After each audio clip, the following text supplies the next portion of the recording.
Hello. I'm gonna have to figure out how to get me more lighting. Um, Where are you? You're in a new section, it looks like. Or I am in no, the maybe same not. part of the office, just or the other room, just in a different chair, and I put Oh, up oh, chairs. okay. I see. I see. Slowly but surely moving in. Um, You very got your excited. walls set up pretty good. That's This one, yeah, impressive. that's Yeah. one. One down. Lots more to go. So, yes. Um, yeah. Okay. Wow. My glasses are filthy and I have nothing to wipe them with, so we're just gonna roll with it. I think mine are pretty filthy too, to be honest with you. I just don't care. Um, I just wish I had more light. Okay. What is our topic? Oh, it's a fun one today. Oh It wait, is before we get started, let's remind everybody to make sure that they follow, like, join in the conversation. Um, we are live. I know we're at a new time, so people are probably struggling to find us, but that's okay. We want to hear from they you. will Leave a find comment. us. Comment. Yeah. Comment. Tell us all about your opinions, whatever you are thinking and or feeling when you hear about this subject that we will be sharing. We're excited to hear what you have to say. I'm not at all baiting people right now. Um, okay, Anthony, why don't you introduce the topic? Yeah, so last week we discussed. Oh, crap, what did we discuss? Last week we were talking about how to find out what you really want in life. Today we're talking about alternative realities. Are you and/or your client in an echo chamber? So, are your beliefs constantly being reinforced? Are they actually real? Are you deliberately or accidentally not including other voices or points of view into your feed of information and your reality? So we're going to find out how we deal with clients when they're in an echo chamber, if someone they know is in an echo chamber and they want to break them out, or if you yourself are in an echo chamber as a coach.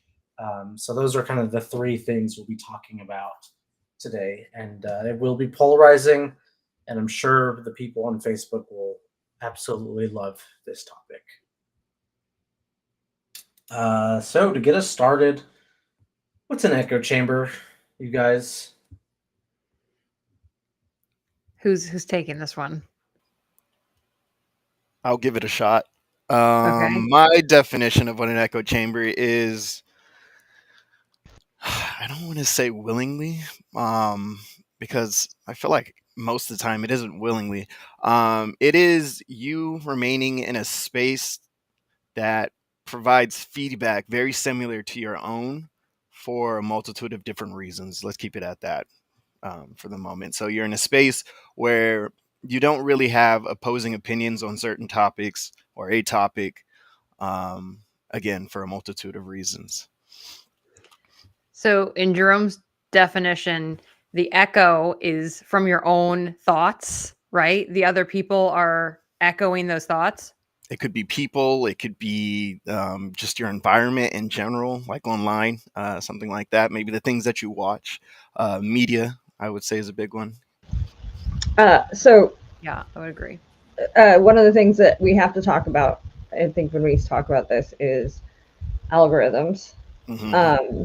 I think that's important because everything that we consume media-wise, whether it be Facebook, whether it be Instagram, whether it be YouTube, YouTube is notorious for this.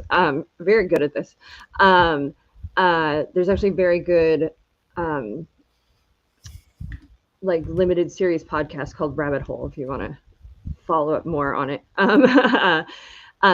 But what YouTube is doing and what any social media platform is doing is they want us as users to stay on their platform and use their platform, right? And interact with their platform, and they create algorithms to ensure that happens. And what do those algorithms do? Well, they tailor your feed, so what you are seeing, to the things that you like, the things that you interact with, the things that you scroll on, the things you pause, the things that you spend time watching, become what is shown to you, because it's going to keep you interested. It's going to keep you watching. It is proven that you already watch it, and it wants you to stay on the platform. It wants you using their platforms. It wants you to sell you things from their platform, and so for all of that reasons, it's going to create an echo chamber.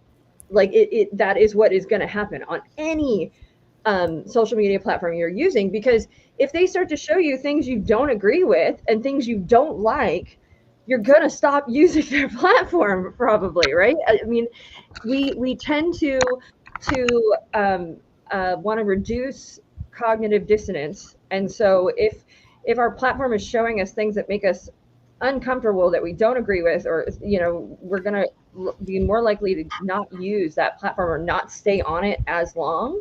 So inadvertently you can end up in these echo chambers, and one step further than that is it can very slowly take you down crazy rabbit holes over time. A lot of times without people even realizing it. So just something to consider, and that is very interesting, especially in the world we live in now. Mhm. I'm going to get off my soapbox. I want to add that most platforms nowadays, if you're obviously aware of the fact that the algorithm is important and something that most platforms are taking track of, keeping account of, you can actually dispel the things that you don't like. You can say, please show me less of this. Please, I don't like that. And that is not inadvertently, but that's advertently placing yourself in an echo chamber, because Mhm. there's certain things you just do not enjoy, you do not want to see on your feed. And again, it does play a role with the developers and managers of the apps as far as them wanting to stay on that app as long as possible. So they give Yeah. you that option. Yeah, that's a really good point, because the way I see an echo chamber personally is not necessarily that it's echoing my thoughts, but it's when I go into it, all the thoughts that are coming in are the same. And the control that I have is whether I'm willing to entertain things that I either disagree with or that make me feel uncomfortable or not.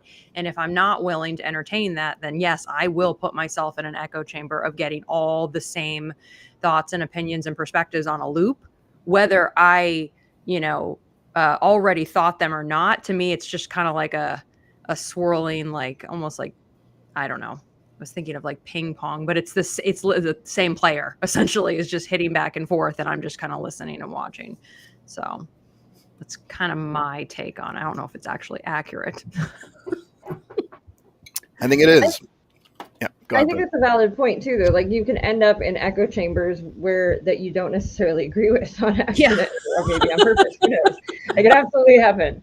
You walk into the wrong party, and you could end up in a room where nobody is saying the things you Yes. normally Yeah. are comfortable hearing or used to hearing, and uh, at that point, they are echoing each other, but maybe you are Yes. not echoing in that point. Exactly. You're staying quiet and just trying to not get in trouble. Anthony, thoughts? Yeah, so if you're willingly part of an echo chamber, or if I guess say if you're a part of an echo chamber and it's reflecting your beliefs, you are a willing member of that. You're not somebody who is accidentally in the echo chamber. I'm going to explain why, because from an academic point of view, when we're talking about echo chambers, it's kind of like a spectrum. And what we've been talking about so far, like with social media and algorithms, is what is known as an epistemic bubble, which are pretty easy to pop, but they're essentially it's just you're part of an information network where alternative voices or differing opinions are just omitted or missing. They're not there. And simply presenting new information to a reasonable person might alter, their beliefs and might pop that bubble. But it's easy to get stuck accidentally in that epistemic bubble because of what you post on social media reinforces a certain algorithm. It tends to show you certain things, or even like your friend groups.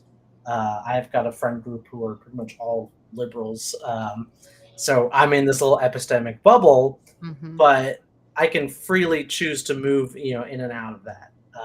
Mm-hmm. Whereas an echo chamber is the far side of that spectrum where now you are still part of that network of information and ideas that reinforce each other, but you're actively discrediting other voices as untrustworthy or continually doubting the credibility of outsiders. So, for example, if we were to take social media, for example, like Twitter, as right wing or left wing, as some people call it, it's pretty neutral ground where people have made their own alternatives, such as like Truth Social or Parler, that is specifically for right wing conservative people, and they're actively discrediting, other social media platforms or other pieces of like news media as propaganda. So that is when you're in an echo chamber where not only are you reinforcing your own opinion, you're ignoring anything else that is from the outside, and trying to show it as untrustworthy, essentially. And that could be left wing or right wing. It doesn't have to be one side of the political spectrum. There are certainly left wing echo chambers that are out there as well. Yeah, usually when there's a hot topic, I just observe each echo chamber, and it's like just so obvious. It's the same talking points usually on each side, and I'm always interested in, like, me, what's in the gray area? Where's the nuance? What's in the middle? So for me, I'm always just sitting back and observing when something big goes down. It's like I just need to watch before I can gauge anything. I can't. I never jump in the conversation anymore, at least in the beginning, because I gotta observe first. And Lisa, welcome. We didn't say hi to you. You joined us, and just what is your take on an echo chamber?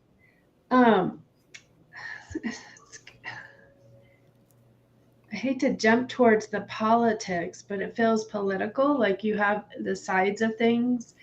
I was listening to what you were saying a second ago and pulling into hearing like the same thing on both sides, only with the opposite perspectives. And I'm with you on that space. I think, there's a lot of other things to consider that polarization does not consider. Is polarization wrong? I can't attest one way or the other way, but I can say there's usually a lot of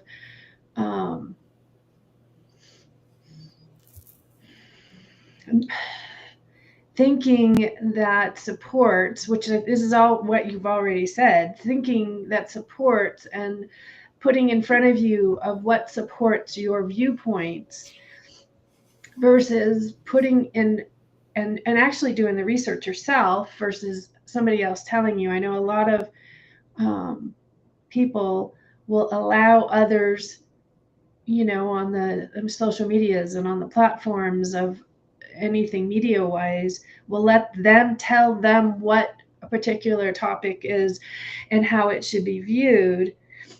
And I got to say, when I was growing up, that's not what the media did, right? This is a new direction as far as in my life on how news has been released and how opinions get infused with all of the perspectives. It's not just information, it's opinionated information. And so to be able to see through that, I was looking, and we've talked about this before, I was looking a while ago, and I think it's the Netherlands, one of those countries over in that direction. They are teaching their kids how to discern opinions from the facts. And I think that's a really great place. I know that's not where we're going with this conversation, but I think it's important to be able to discern information and know what is spun and what is not spun.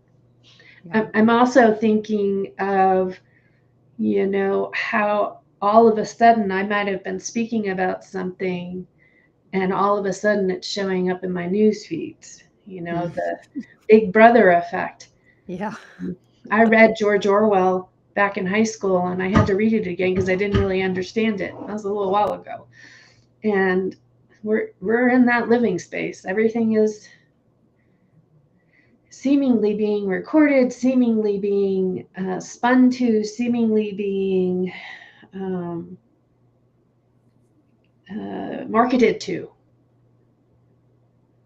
Anyway, Yeah. a little long-winded there. Thank you. So what? This will provide some controversy. I know we got one listener. I have one. One. Oh, really quick before you ask a question. The one thing too, Lisa touched on like doing your own research, but I think there's almost when we already have an opinion, it is hard to do neutral research, right? Yeah. Much of the time we are a lot of times research is being done in order to support an already conceived outcome, right? Most people sit down and are not researching neutrally. They typically are researching to support an opinion that they maybe already have, or a direction that they are already leaning. So it's even that becomes difficult because you almost need to approach things. I mean, I don't, Anthony, scientific method, we have a hypothesis, we test the hypothesis, and that's not even neutral either, right? So how does one neutrally research something?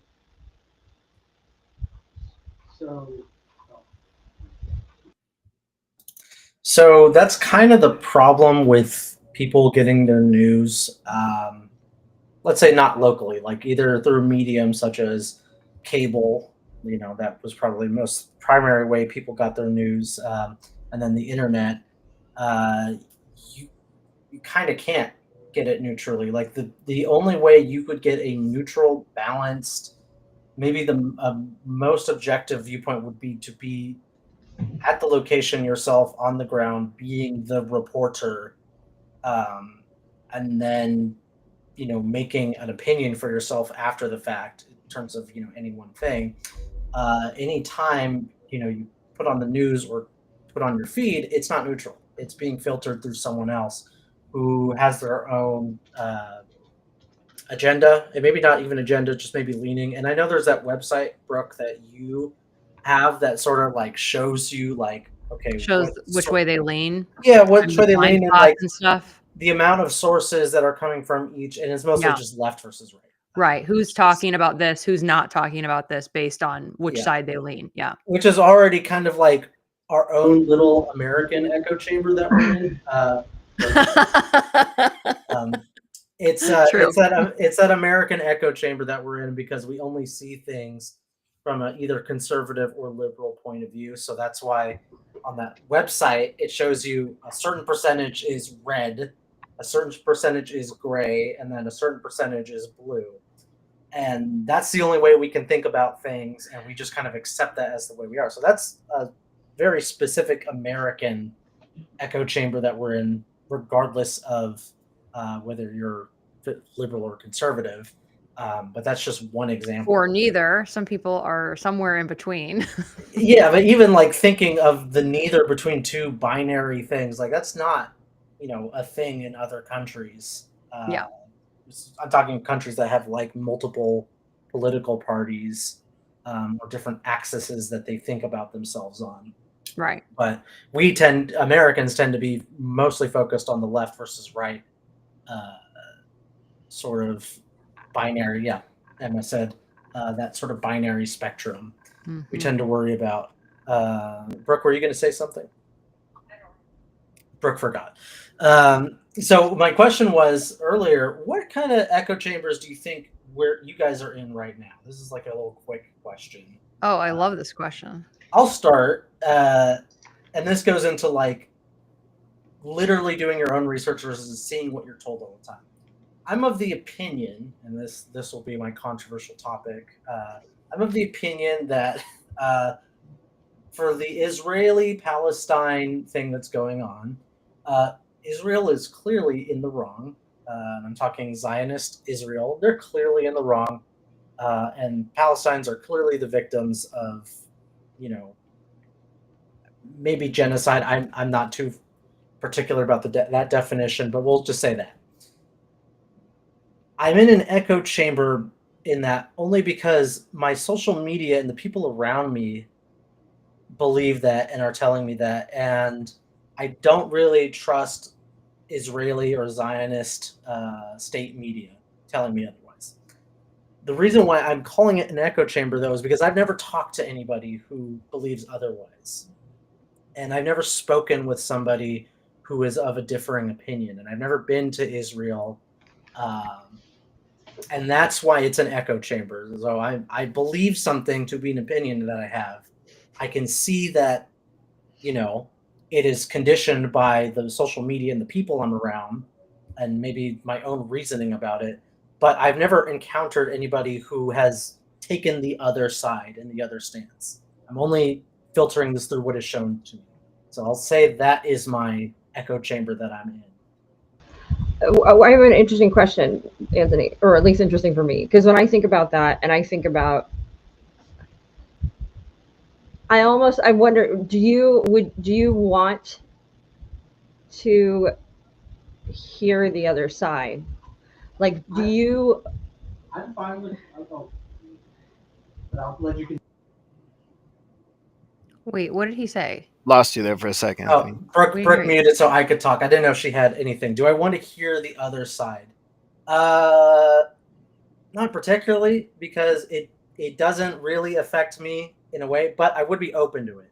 If somebody wanted to have a debate with me or argue with me about it, sure, I'm fine for that, and I'll listen, and then I'll explore further. But like Emma said as well, like I was exposed in like college classes to the first Intifada. I might be pronouncing it wrong, with Israeli occupation. But again, this is all things that are filtered through. I went to a pretty liberal, community college and university in Southern California, which people on the right would say is its own echo chamber as well. Well, even But, on a less intense topic, we at Certified Life Coach have our own echo chamber too, because Yeah. we are in the coaching model. We are living, breathing, sleeping the coaching model. We believe in ICF. We definitely understand there's the outside perspective that can totally be effective and quality work, but that's not what our echo chamber is here even. What's interesting though is as you say that and share that though, we are all the time forced to look at the other side though. Like we have to face the other side full force because we have to know what the other side is saying so that we can make sure we are one, crossing our T's, dotting our I's, and not being the bad things that the other side is saying, if at all possible. That's why we have ICF. That's why we have a lot of things in place. Because can I ask what that other side is? Well, the other side that would say that life coaching is not helpful. It is manipulative. It is dangerous. It is a lot of pyramid scheme for people who don't want to be therapists. Just all of the things, or don't want to take the time to get the education to be a therapist. Like all of the things that we hear. It's just people who want to sell trips to Bali and sell you, 5D. This crystal is going to heal your life, and I'm going to make you six figures if you just take my 6-week course. That's $10,000, right? Like this is what we get to hear that other side all the time. And I know like there are moments where definitely we're like Jen and Lisa, but can get up in arms. But we also acknowledge that all of that exists out there. Like all of that is also true. It absolutely is. Like we're not saying that it isn't. But what we're saying is that we have done everything we can to be ethical and do good, not just do no harm, and not be therapy, and all of these things.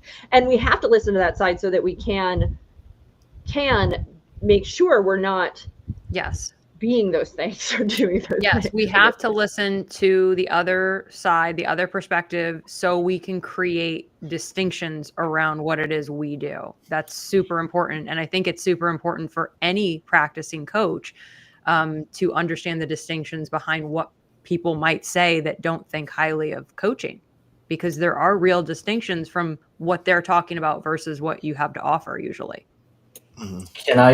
Can I point out maybe what the actual other side is of life coaching? If we are I did. No, Anthony, you cannot. hold on.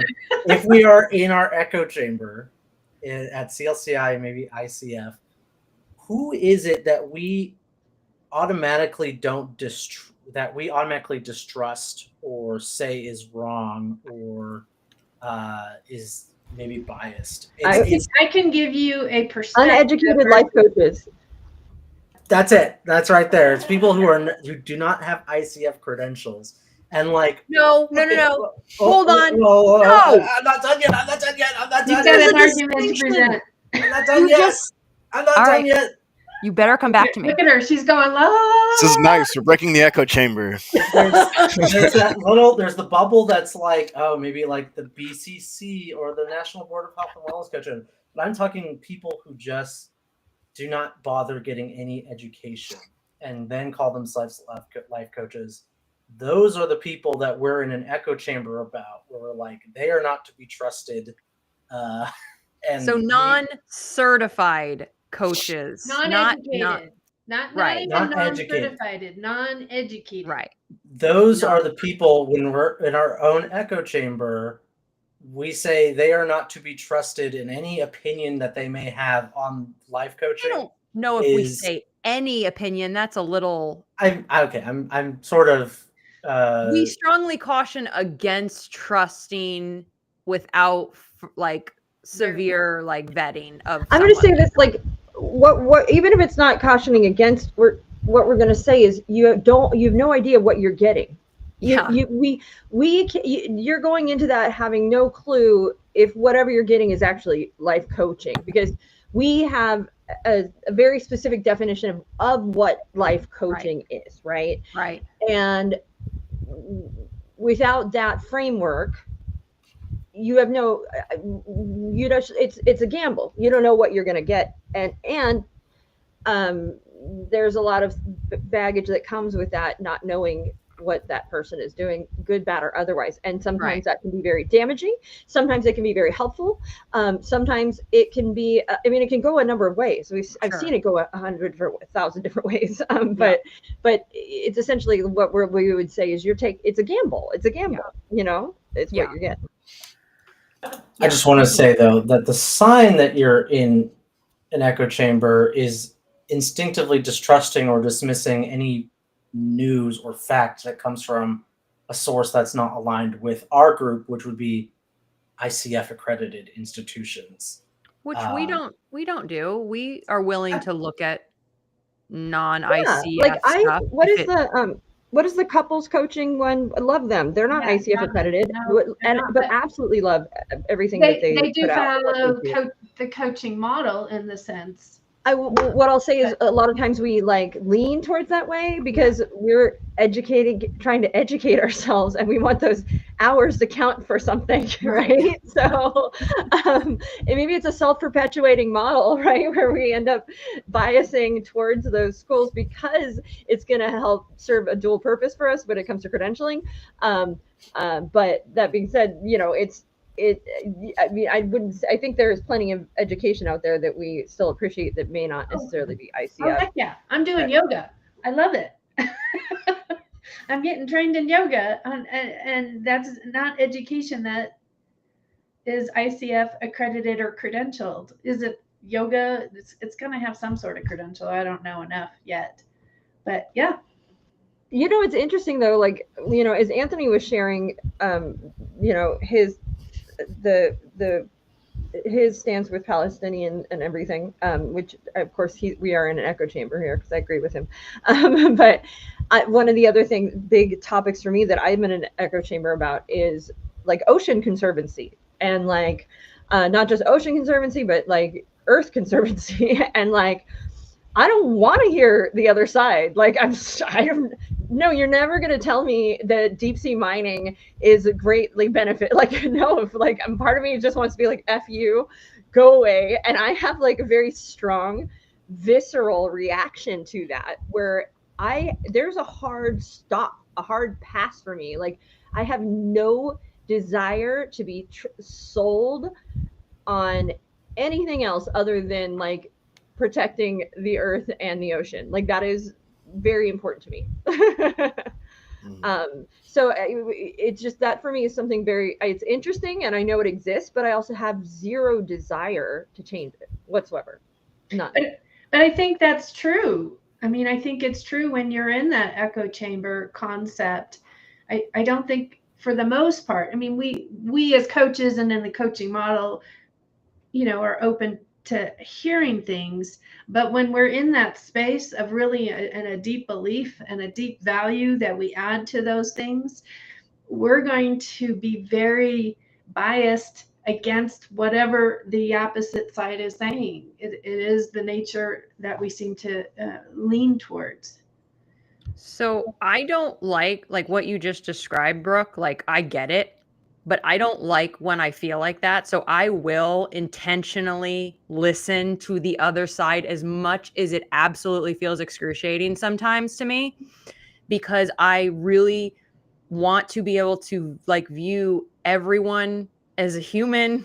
And I find myself that I can be a bit dehumanizing and I can say really mean things and judgmental things and label people if I don't do that. And I do not like doing that. So I literally have like committed to doing the work whenever I notice that I'm only getting one side on anything, to like intentionally try to feed it into my algorithm. It's not fun. Do not recommend.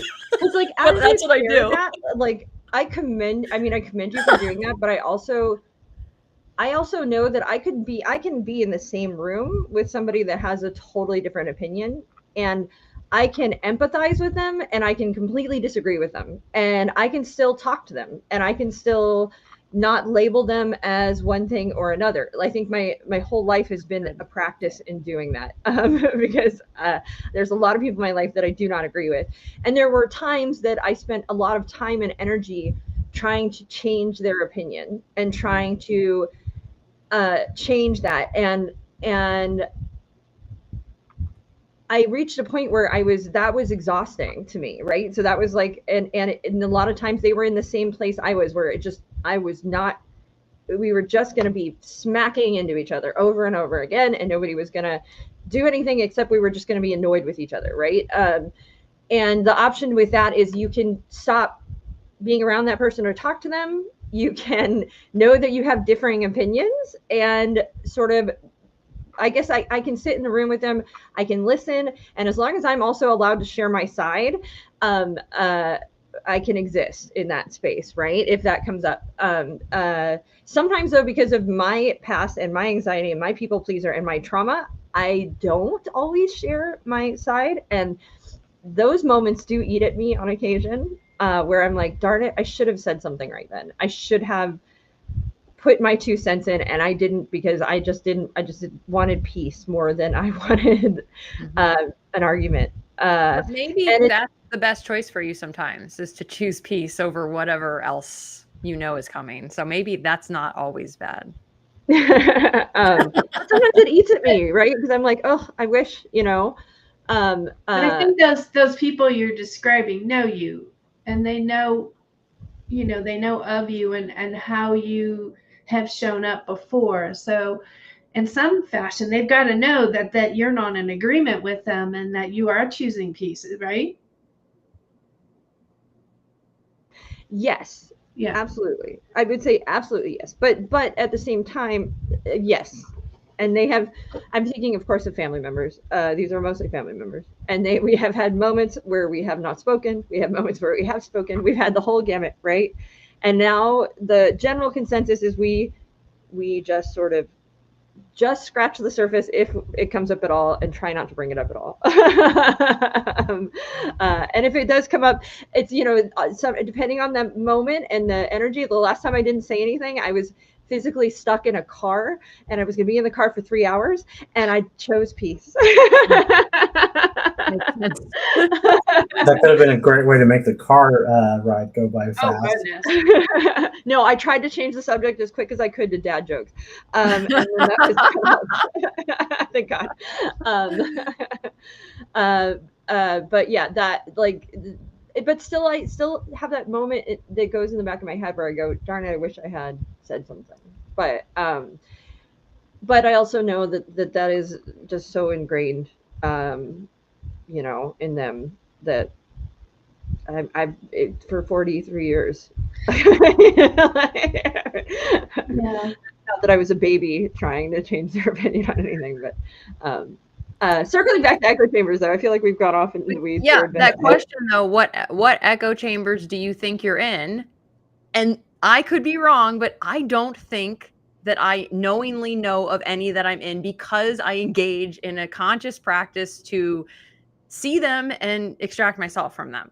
Truly. I mean, give me any topic. I'm going to tell you I've listened to maybe not a lot, but some on either side because I'm really interested in understanding how people think so drastically different and how I can look at them and still hold love and empathy. Like that's so important. Like you were saying, to be able to disagree or think, oh, that thought is crazy or that they're wrong and still feel empathy. Like I cannot lose that. So Yeah. I don't think I'm in any, but I'm sure I'm in some that I just don't. I mean, would we consider an echo? Wait, Would we go ahead. consider an echo chamber because it's of like-minded, typically a like-minded experience? We feel more comfortable there. That we, even though you're hearing opposite information. Where do you feel most comfortable? Right in the side. Yes. I don't know what I'm asking. Do you know what I'm trying to say? Well, I think you're kind of thinking what I'm thinking, or I was going to say something similar where I think I have explored both sides well, but I do have an opinion, like, right? I still, at the end of exploring both sides, I definitely still have an opinion about it, right? I come out of exploring both sides, maybe understanding the other side better. It's kind of like shadow work, right? Like in some way. Um, um, and I think it's good to know and acknowledge those things that exist in us too, because I think we all, like, even though I'm huge on Oceans Conservancy, I still am not perfect, right? There's still plastic in my house. There's still like, these things all happen, but I do my best and try to be conscious. And know that I'm not perfect. And so I try to look at other people the same as being human, and they're and having an opinion and having a belief system, and that belief system exists, and it's often attached to something very deep inside them, and that's why changing that opinion is so difficult and almost impossible a lot of times. But I definitely come out of it having an opinion, which is why I say, like, I don't necessarily want to hear the other side because I have explored both sides and now I have an opinion, and I would like to get that opinion out to other people if at all possible. So, like, I want the Ocean Conservancy posts in my feed so I can share them and I can get that out to others. I want the Gaza is starving so that I can share them because I have a following, and if that does anything to help spread the messages that are important to me, I want that getting out there because those things I do think are important. And I mean, I even recently talked to Anthony. I was like, I shared my first political post in my feed, and I had that moment of like, I'm doing this, but you know what? If I do it, I do it. It's okay. I think at this point it is awful and something needs to be said, and so like I would feel worse not sharing it than sharing it, and so that's where I sat with that. And so it that's what I mean when it comes to the point where I'm like, I've done the research, I've thought about it, I've explored, and now I absolutely have an opinion because of that. And that is that, I guess. So I'm going to take over now and move the discussion along. Yes. How does this relate to coaching? Because what we've been talking about for the past maybe 10 minutes is like how you either pop your epistemic bubble or you get yourself out of a echo chamber, which if you're worried that you're in an echo chamber and that's something that concerns you, you're probably not in an echo chamber. If you're the kind Wait. of person who worries about that, you're probably not in an echo chamber. Someone who's in an echo chamber has like Doesn't know. They don't know or they don't care. They're in like a totalizing like point of view. They do not trust opposite opinions. So how this comes into coaching is your client, one, might be in an echo chamber. And either about something maybe political or maybe something that's more like internal. Like I have my own ingrained beliefs. I do not trust anybody else's opinions or thoughts about who I am as a person, or I can't trust myself. And this is the way something is. And they're only, they're in this little echo chamber, or they might be dealing with somebody like a family member or someone they know, a loved one who is in an echo chamber, and their goal is to help break them out of that echo chamber. I think right now you're like steamrolling through this. We got to take each of these pieces. Like, yeah, okay. I'm just glossing over. This is how it relates to coaching, and your job as a coach is not to break. Let's just say, your job as a coach is not to break your client or other people out of echo chambers. It's not what you do as a coach. I can see and where you're going with this. We have mixed thoughts on this one. Your goal as a coach is to help the client's personal and professional goals. That's what you're hired to do as a coach. Well, yes, I don't necessarily challenge them. Okay, Right? let Brooke speak on this. Okay, I'm dying to talk. Well, just because there's so many good things in there that you shared, and so yes, and also no, but mostly yes, and our job is not to break them out, but our job might be to bring awareness to. Yes, like, thought partnership. So there is a big, like, that is, I think, critical, that knowing that difference, because our job absolutely is as a coach to be listening for that, to be listening for those echo chamber moments. And if it's internal, if it's the I am not capable, I am not good enough, I am broken, I am, the number of things. I can't do that, I should do that, all of these, right, that are on repeat, that can come up in their own ways, that are their own internal echo chambers, external echo chambers. Our job is to be listening for that and then ask about the truth of it, right? That is what we do as a coach, 100%. Yeah. Like, that's where those questions, is that always true? Is that, like, those things, those are how we identify and shine a big old light on the potential echo chamber. Where the client takes with from there is completely up to the client, but which can be maddening at times as a coach, right? Because we will all have those moments where there is a big bright red blinking sign and we see it and we go, do you see the big bright red blinking sign? And they go, no, it's fine. Like, you know what I mean? It's gonna happen. It just is. Or I'm not gonna look at the big bright red blinking sign right now. And that's where we have to be able to manage ourselves. I'm gonna be quiet now and let you guys speak. Well, I just want to address what you just said, that big red sign. As a new coach, sometimes it's hard to tell the difference between it being your sign and your client's sign. And that's part of the growth into the process, is to be very clear on what's yours and what's not yours, right? Because you as the coach are not really supposed to be there. I mean, yes, your stuff video is what I'm trying to say.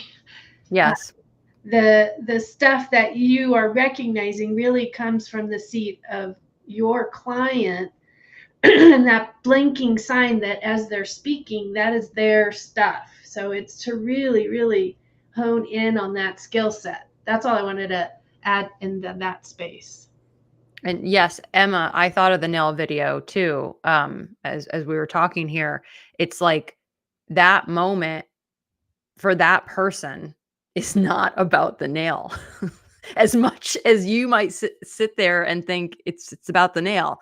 And and that's the magic of coaching, because there's no other modality, at least that I'm aware of, could be wrong, that supports that moment of just pure empathy and space holding and like radical acceptance of whatever is being said, right?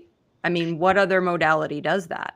You know, Usually I there's think some that sort of space holding. Oh, this is interesting. We're all yeah, wanting to what's talk. so cool about you sharing right now is as you're sharing in that right now, and you're saying, like, you know, when the reason, I think a big part of the reason, and I am not the person that's trying to change people's minds all the time anymore, or have arguments with people anymore, is because of coaching, because I am capable now of holding space for another person's belief without feeling the need to judge it or change it, right? And coaching has absolutely taught me that. Like that is such a big part of coaching, as being able to sit there and hold the space for different opinions, for all of those things, and still empathize for that person, still see them as human, still, you know, not feel the need to stick my thumbprint on them or change them. You know what I mean? And that is something that is beautiful, that comes from learning coaching and learning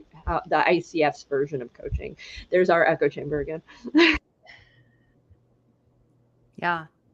It's so true. Coaching has absolutely like gifted me with the ability to sit with people saying things that normally in the past would have totally just literally like push my buttons and cause me to react. And now it's just like, nope, I don't have to attach myself to that in any way. I don't have to fix that. I don't have to change that. I can just let that be. So there was an experience with a couple that I would, and it was more than one, but I'm just going to surmise it to one. That there's a couple movies. The one, in either one of them, I think, I'm trying to think of the name. Anyway, her husband came home and the towels were misaligned in the kitchen. You know, the line was crooked, and he would get bent out of shape and put it in that, it's got to be in a line. It's got to be perfect, exactly how he expected it. And I had a few clients that were that way.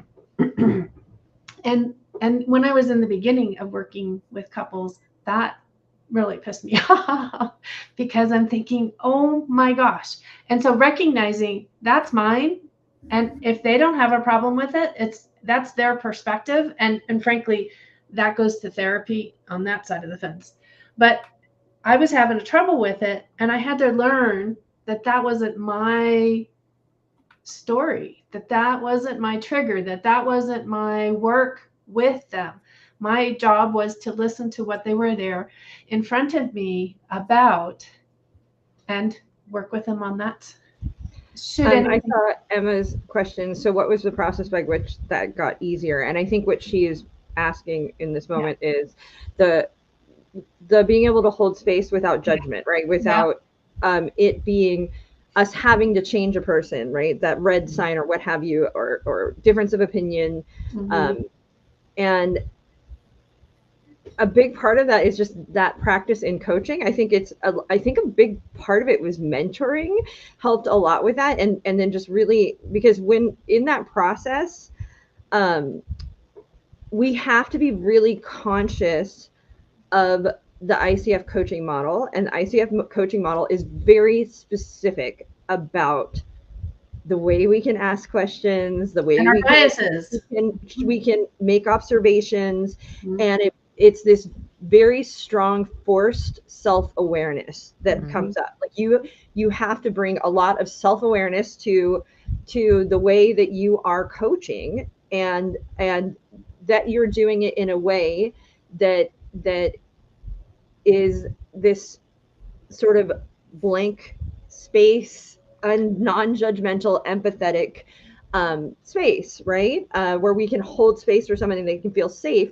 We're still going to make observations and things like that, but we're going to do it without attachment. Yes. So, and to add to that, it is also getting a supervising support system, right? Yes. Somebody, you mentioned mentor, but back in the day, I had people I would go to discuss things with, not about the client, but about my things that are coming up. Yeah, my triggers. There's the word I was looking for. Yeah. That would come up, and I'm like, I don't even understand that. And so I It's would like talk about it because my goal was to find whatever the neutral space is for that. And so and that's so what my goal is. Yeah, go ahead. all of this, having to have all this forced like self-awareness in coaching, you can't help but start to apply it to other parts of your life, right? Like it just sort of starts to carry over um, to other parts of your life because you're training yourself in coaching to not bring your ego into that space, right? We're not, and a lot of those opinions and things are coming from an egoic place, a place of I am right, you are wrong, I this is strong and this is passionate for me and it's what I believe and you need to believe what I believe. And we have to let go of a lot of that when we're coaching, and it can't help but carry over to other parts of your life where you are more capable of sitting and listening to somebody without bringing all that ego and genuinely being curious about their experience and their opinion and how they're experiencing life. Like that, all of that is parts of coaching that just sort of start to spill over, I think, when you're doing that practice. And when you get into that nitty gritty of you're going to be evaluated for your coaching session, it gets like you have to like really dig deep, man. You can I'm just not the best way to present this, but you can half-ass all day in in a coaching call, right? That is not going to be evaluated or listen to anybody else. But when you know that call is going to be evaluated by a complete stranger and they are going to go over it with a fine-tooth comb, all of a sudden you become very capable of analyzing all of those ego moments, all of those things that Mm-hmm. come up. This is true.